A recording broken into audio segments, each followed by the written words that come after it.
Good afternoon.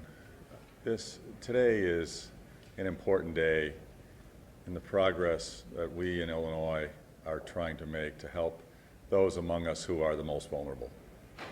We have children, we have far too many children that weren't given their right, their God-given right to grow up, be born into a loving, supportive, competent family. It's the most tragic loss, and in some ways I think the most fundamental right that they haven't been given. We have a duty, we have a moral obligation to try to help them, give them what they were denied in their personal circumstance. It's very difficult to do. Director Sheldon and I just spent a fair bit of time talking with young people. The hole in their hearts is large, but they're wonderful young people, wonderful, talented, dedicated, hardworking. They are good people, and they deserve a chance at a good, full life. We have a moral obligation to try to give them that good, full life.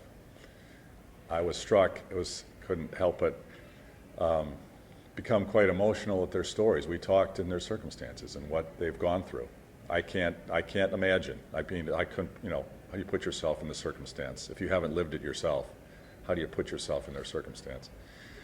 I learned something today that, I think most people would not be aware of or think that was a big deal. Illinois is one of the very few states in America where these young people are called wards of the state. That's what they're called. They were so emotional and started clapping. It was like a standing ovation when I said, we don't have to do that. We shouldn't do that. That sounds like a terrible term. And they said, we were talking about what should you like to be called? And they said, youth in care. I said, that sounds great to me. And they said, would you say that for our picture phones? And I said, I'd be honored to say that. And I said, we in Illinois are no longer going to call you wards of the state. We're going to call you youth in care. There's a huge eruption. And these are...